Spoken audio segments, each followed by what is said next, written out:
Hello friends, good morning. Kavya online study में आप लोग का स्वागत है। आज हम देखते हैं ईपीएसआई में जो सिलेबस है उस सिलेबस में हम सामान्य हिंदी लेकर आए हैं। जो सिलेबस में सामान्य हिंदी लेकर आए उस सामान्य हिंदी में टॉपिक लेकर आए हैं कि किस किस टॉपिक से क्वेश्चन बनता है, कौन कौन से टॉपिक से क्वेश्चन बनता है। तो हम देखते हैं टॉपिक क्या है। तो टॉपिक है पहला कि हिंदी और अन्य भाषाएं। हिंदी और अन्य भाषाएं, तो हिंदी और अन्य भाषाएं से भी क्वेश्चन बनता है। तो ये क्वेश्चन बनता है। और दूसरा टॉपिक है हिंदी व्याकरण का में हिंदी व्याकरण का मौलिक ज्ञान, हिंदी वर्णमाला। तो हिंदी वर्णमाला से भी क्वेश्चन पूछ सकता है कि स्वर कितने भेद होते हैं, या व्यंजन कितने भेद होते हैं, स्वर मतलब कितने वर्ड होते हैं, स्वर के कितने वर्ड होते हैं। इस टाइप का क्वेश्चन पूछ सकता है। तो इससे भी क्वेश्चन बनता है। तो यह जो तत्सम और तद्भव, तत्सम और तद्भव, अगला जो टॉपिक था तत्सम और तद्भव। तो तत्सम और तद्भव से भी क्वेश्चन बनता है। कोई शब्द दे देगा और देकर पूछेगा कि इसमें से मतलब कौन सा तत्सम है या कौन सा तद्भव है। ऐसे मतलब क्वेश्चन पूछ सकता है। तो इससे भी क्वेश्चन पूछ लेता है। अगला टॉपिक है प्रवाची। प्रवाची जो है, प्रवाची से भी क्वेश्चन बनता है। प्रवाची से भी कोई क्वेश्चन बनता है। जैसे कोई शब्द देता है, पूछता है कि कोई शब्द देकर और पूछ देता है कि अंग का प्रवाची शब्द बताओ, अंग का प्रवाचिक शब्द बताओ, या कौन कौन से होते हैं। उसमें 4 ऑप्शन में ऑप्शन दिया रहेगा, तो उसमें से चूज करना रहेगा, मतलब कौन सा ऑप्शन सही होता है। या ये भी पूछ सकता है कि प्रवाची अंग, जो अंग है उसका प्रवाची शब्द नहीं है, और उसमें नहीं है, और उसमें 3 ऑप्शन हमें दिया रहेगा, 1 ऑप्शन नहीं दिया रहेगा, तो उसमें से भी हमें ट्रिक लगाना है। तो इसको भी पढ़ना है, प्रवाची शब्द को भी पढ़ना है। यह जो है इसी में से, यह जो हिंदी में जो सामान्य हिंदी है, यह 40 क्वेश्चन यहाँ से आता है और 100 का मार्क्स होता है। 100 का मार्क्स होता है, 40 क्वेश्चन आता है। तो यहाँ से क्वेश्चन बनता है। हम अगला पॉइंट देखते हैं, विलोम शब्द। विलोम शब्द से भी क्वेश्चन बनता है। विलोम शब्द से भी कोई क्वेश्चन बनता है।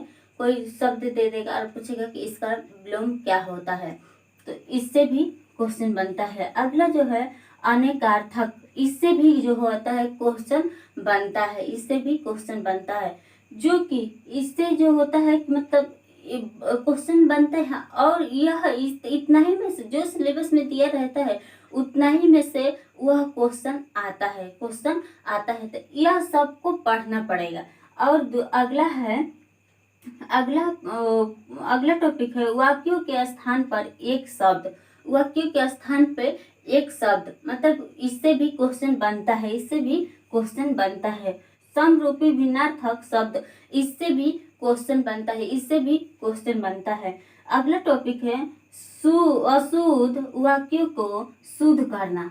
कोई शब्द दे देगा और कहेगा कि इसमें से कोई अशुद्ध शब्द देगा और पूछेगा कि इसका अशुद्ध शब्द क्या होता है, इसका अशुद्ध शब्द क्या होता है, तो इसे बताना पड़ेगा। इससे भी 2 या 3 क्वेश्चन पूछता है। 2 या 3 क्वेश्चन पूछता है, शुद्ध और अशुद्ध से भी। लिंग, अगला टॉपिक है लिंग। लिंग से भी क्वेश्चन आता है।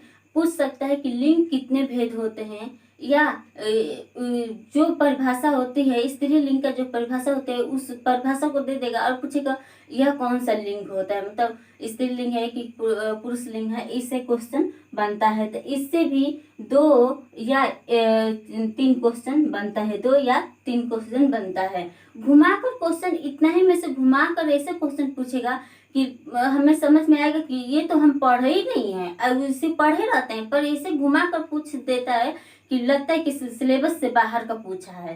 तो सिलेबस से बाहर का नहीं पूछता है, सिलेबस के अंदर ही पूछता है। तो हम अगला टॉपिक है वचन। वचन से भी क्वेश्चन बनता है। 1 या 2 क्वेश्चन जरूर बनता है, क्योंकि इसमें भी पूछ सकता है कि वचन कितने प्रकार के होते हैं, या एक वचन किसे कहते हैं। इससे क्वेश्चन पूछ सकता है। कंफ्यूज करने के लिए मतलब घुमा कर पूछता है। अगला हमारा टॉपिक है कारक।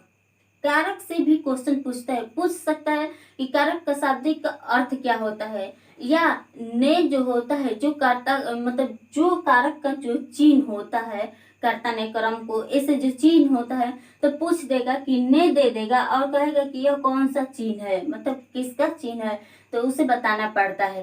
तो कारक से भी क्वेश्चन बनता है, 2 या 3 क्वेश्चन बनता है। सर्वनाम, सर्वनाम से भी क्वेश्चन बनता है, सर्वनाम से भी क्वेश्चन बनता है। अगला टॉपिक जो है विशेषण, विशेषण से भी क्वेश्चन बनता है, विशेषण से भी क्वेश्चन बनता है। इससे भी क्वेश्चन 1 या 2 क्वेश्चन बनता है। अगला टॉपिक देखते हैं क्रिया, क्रिया से भी क्वेश्चन बनता है, पूछ सकता है कि क्रिया के कितने भेद होते हैं, या कोई शब्द दे देगा कि मतलब गीता ने खाना बना रही है तो उसमें क्रिया हो रहा है, ऐसे में तो क्वेश्चन पूछता है। अगला जो है वाच्य, वाच्य से भी क्वेश्चन बनता है, जो वाच्य से भी क्वेश्चन बनता है, पूछ सकता है कि वाच्य कितने प्रकार के होते हैं या कितने भेद होते हैं, इससे क्वेश्चन पूछ सकता है। अगला जो है अव्यय, अव्यय से भी क्वेश्चन बनता है, अव्यय से भी क्वेश्चन बनता है। अगला है टॉपिक उपसर्ग, उपसर्ग, तो उपसर्ग से भी क्वेश्चन बनता है, पूछ सकता है कि कोई शब्द मतलब जो परिभाषा दे देगा कि जो शब्द के आगे कोई शब्द लगता है तो उसे क्या कहते हैं, उपसर्ग दे देगा, प्रत्यय दे देगा, क्रिया दे देगा, इनमें से कोई नहीं दे देगा, तो इससे क्वेश्चन बनता है। तो उपसर्ग से भी क्वेश्चन आता है। और काल, काल से भी क्वेश्चन आता है, काल कितने भेद होते हैं, या इस काल से जो होता है कि इसमें पूछ सकता है कि जो मतलब भूतकाल का जो रामा ने खेली थी, रामा ने खेली थी तो किस काल का है, भूतकाल का है, भविष्य काल का है, ऐसे ऑप्शन देकर पूछ सकता है। और अगला है प्रत्यय, प्रत्यय जो होता है किसी शब्द के पीछे लगाया जाता है, ऐसे मतलब को परिभाषा दे देगा और पूछ सकता है कि यह क्या है, तो इससे होता है। तो क्योंकि ये सब जितना टॉपिक है इसे पढ़ना पड़ेगा, इसे पढ़ना पड़ेगा, इससे जब पढ़ेंगे तभी हमें इसी सिलेबस से, सिलेबस के अंदर ही क्वेश्चन बनता है, इसी सिलेबस के अंदर ही क्वेश्चन बनता है। तो इन सबको पढ़ना पड़ेगा और इन्हीं सब जितना टॉपिक है इसी टॉपिक में से कितना क्वेश्चन बनता है, 40 क्वेश्चन बनता है। और कितने नंबर का होता है, 100 नंबर का होता है। तो इतना ही में से पूछेगा, और जब इतना में से पूछेगा तो हमें पढ़ना पड़ेगा कि मतलब इन सबको कैसे पढ़े, को घुमा घुमा कर पूछता है तो हम कर सकते हैं। तो आज का यहीं पे वीडियो समाप्त करते हैं। और जहाँ इसमें आप जितना से सपोर्ट करेंगे, सिलेबस पहले देखिए, पहले सिलेबस देख के उसके अकॉर्डिंग आप तैयारी करेंगे, जब उसके अकॉर्डिंग तैयारी करेंगे तो जरूर आप लोग सफल होंगे, जरूर आप लोग सफल होंगे, क्योंकि इसमें से ही पूछा जाता है। आज का वीडियो यहीं पे समाप्त करते हैं, कल मिलेंगे एक नए वीडियो के साथ। ये वीडियो अच्छा लगे तो लाइक शेयर, इस चैनल को सब्सक्राइब करना ना भूले। धन्यवाद।